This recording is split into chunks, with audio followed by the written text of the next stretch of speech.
Hey everyone, it's Ryan1940 here. Today we're taking a look at DCS. Once again, we've got an active CSAR case that just popped in.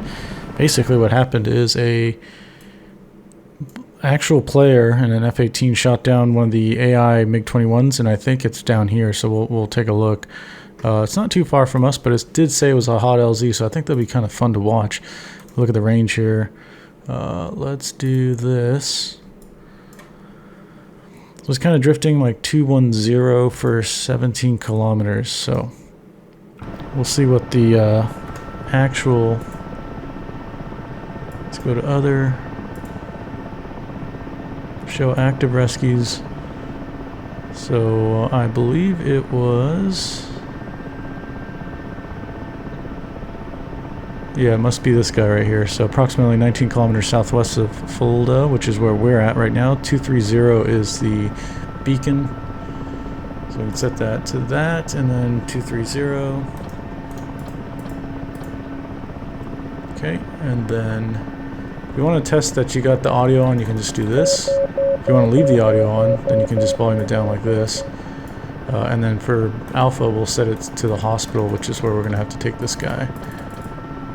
Okay, and then that beacon should be going. Yep, that's good. So switch back to Bravo. So we're on the active one for the pickup. So 230 for about 17 or 18 kilometers. So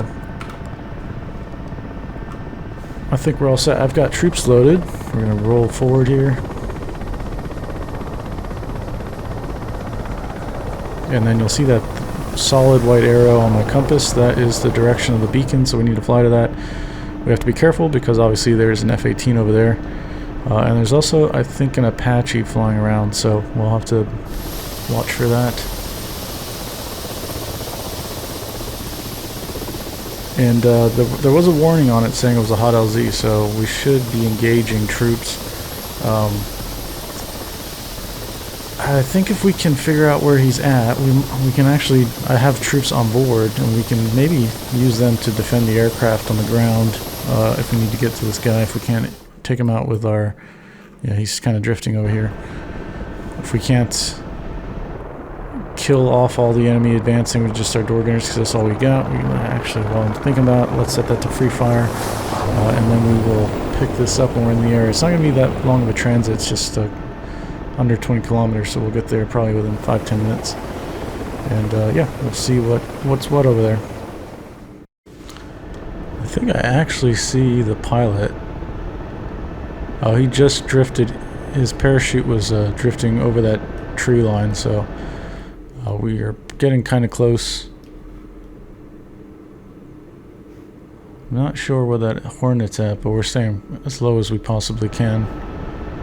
That is our friendly depot over there. That's where there's troops massing up. There's also like a Shilka there, and I think some sort of SAM system. Oh, it looks like the F-18 crashed in the chat, so maybe that was from the other front depot.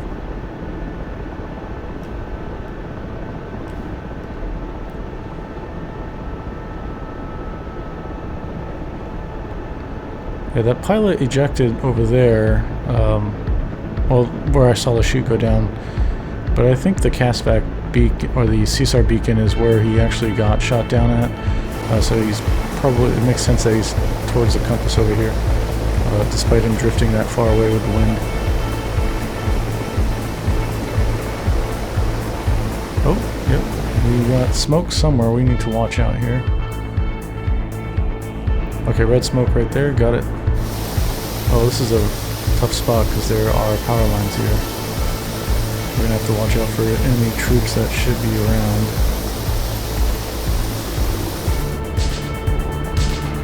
I think my Stinger is firing right now. I can see the camera shaking.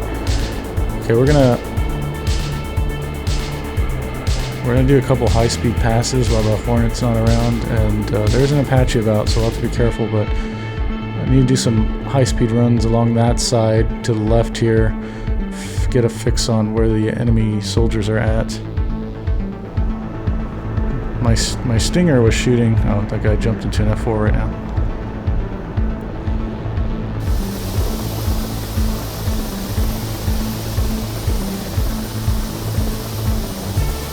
Okay. Oh.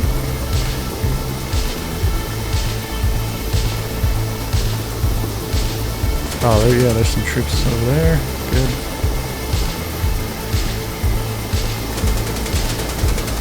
So this is something that'd be great if you had a wingman on with you. Then you can go do the pickup.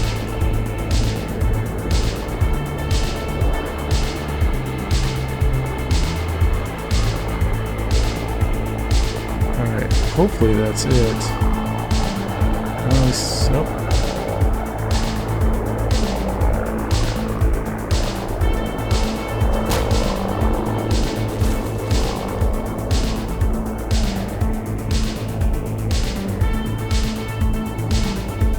Alright, I say we go for it while we're shooting.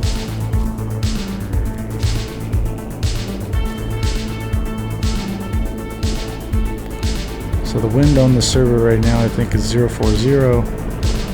So we're going to be blown. We're going to have the smoke blown in our face. You can see here we got the radio calls, which is really helpful. Alright, this guy is like right by power line, so we won't have to use the winch or anything. We can just land there.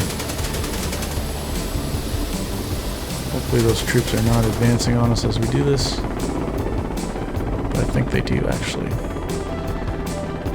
So the hip, it naturally wants to pull the nose to the left, so you can do pretty quick pedal turns to the left for situations like this. And this is why the pilot on the hip is on the left side, actually.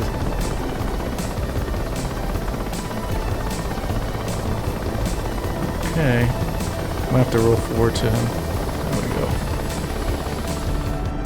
I think you gotta be within 40 meters, and once you're stopped, you should run at the helicopter. Yeah, look how cool this is. This guy's actually running to the helicopter. Okay, cool. He's on board safely. Let's lift off, pedal turn away from the hostile forces, and get the heck out of here.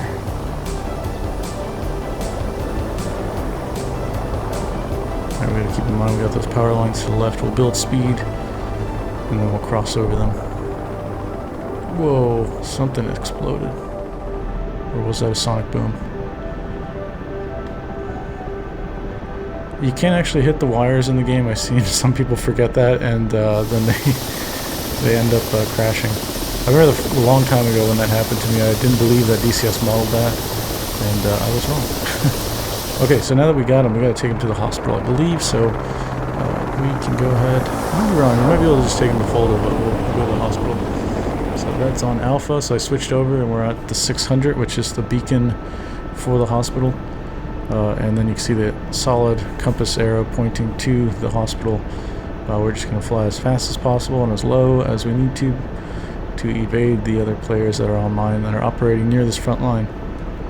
And hopefully we get to the hospital unscathed. There is, what, an Apache and an F4 now?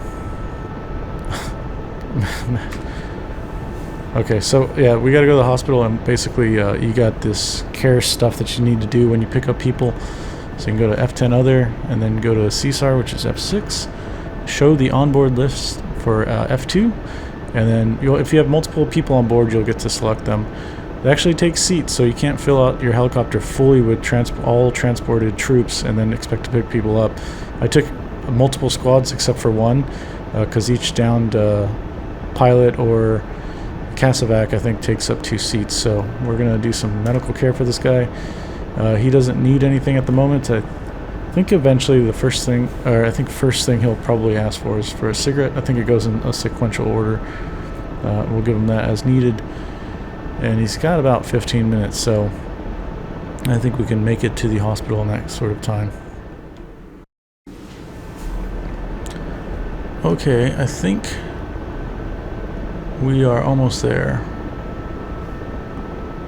Yeah, this is the town with the hospital. I'll see it right ahead, actually. So we're gonna zoom past, and we'll do a hard left-hand turn. Once again, that is what the hip likes to do. It likes to turn left, so you might as well do that, and then you're not gonna waste a lot of engine power needing to use anti-torque pedals. There's a hospital to our right. There we go. Oh, someone else got shot down. Goodness.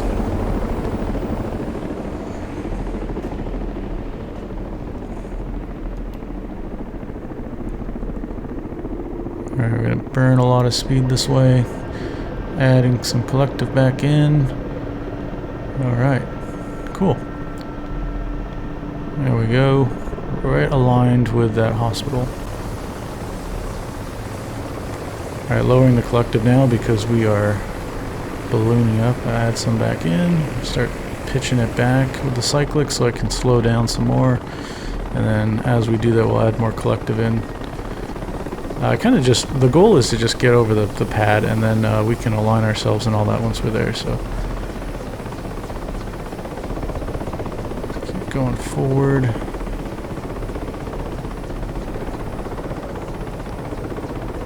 We're in that weird transition spot where if you're going under, or the transition for effective translational lift, I think at least in the hip, I don't know if it's for everybody in the game in DCS, but it's like 50 kilometers per hour, so you can get that shaking as that's happening, but we're kind of just approaching at 50 kilometers per hour, so it's just shaky the whole time. A lot of people associate that with the onset of VRS, and that's just not, it's not happening.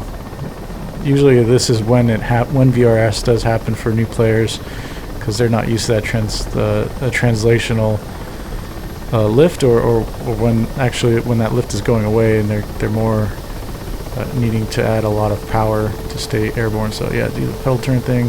So I've got my radar altimeter set to 10, so I know when the tail is over the back end of this landing pad. Now I'll turn my brake on. There we go, we just safety delivered him.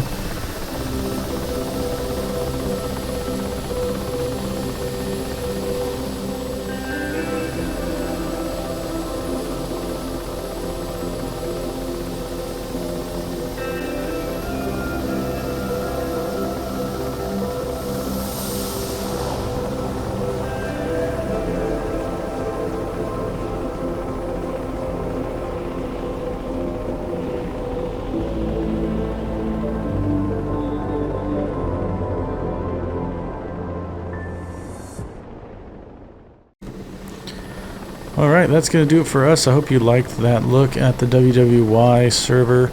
This is running on the Germany map. There's WWX, which I think rotates between Marianas and the Free Caucasus map. And there's WWZ, which runs the Sinai map. So if you want to try those different flavors of maps, you can do that. Also, there's different eras and time that they're going after. If you want to create your own WWX-based server, you can certainly do that. The code base is open source. And so you can come to the Discord and they can get you set up on how to do that. You can tailor this to how you want. You can make it run on, say, Persian Gulf if you want to do something like that. Maybe you want to do a specific era. Maybe you want to do like World War II on the Normandy map. You can do that as well. But you can get all the cool logistics stuff that the backbone of DCS, WWX stuff is based on logistics trains. And it also has these cool CSAR things built into it. And CASEVAC stuff built into it, so you can have that core functionality as well. And there's a ton of other things, like there's and sometimes they've got maps that can do ASW, so you can hunt for submarines, that kind of thing. So anyways, if you haven't tried it, definitely go try this server out, or any of the WWX servers really, and see for yourself how much fun it is. That was really cool. We had dynamic pickup of an AI downed pilot from a human player, and then we went to go pick him up while we were under fire. Luckily it wasn't so bad, but I think it varies in intensity. Sometimes I've seen some pickup trucks with like 50 cals on them out there, Dishkas, and it certainly makes it way more dangerous than just the small arms guys. This you can kind of handle in one hip, but there's other times you probably want another hip with you, or something stronger like a hind with some rockets and missiles to take care of the bigger things out there. Anyways, like I said, if you want to try this out, hop on the server. This is probably, I think in my opinion, probably the best helicopter servers or set of servers out there, just because you can actually see the guy running to your helicopter. You can take him to a hospital. When battle positions are overrun, they generate a bunch of CASEVACs for you to go pick up. And once again, you see people running to your helicopter. When you deploy troops, you see them running to the objective, and you're not deploying like one or two or a car or something like that. You're deploying the amount of troops that the hip can carry, or the Huey, or the Hind. So in the case of the hip, you're deploying 30 troops at once. Now you can imagine and I've seen it. We've done it on the server, and I've had videos of it. You can drop multiple helicopters all together, say 5 hips. That's 150 troops running towards an objective, and it doesn't destroy the server. I mean, it's amazing. So this is, I think, the coolest helicopter gameplay out there. Also, I haven't done it yet, but the C-130 now on the WWX server can actually, and this one as well, I think also on Sinai, you can paradrop soldiers now in the multiplayer environment, and you can have them run to an objective. So you can drop paratroopers onto an objective or off the objective, and they can run to it. It's really neat. So give this set of servers a try. It's a lot of fun. If you have any questions or comments, leave them down below, and I'll get to them as soon as possible. Bye.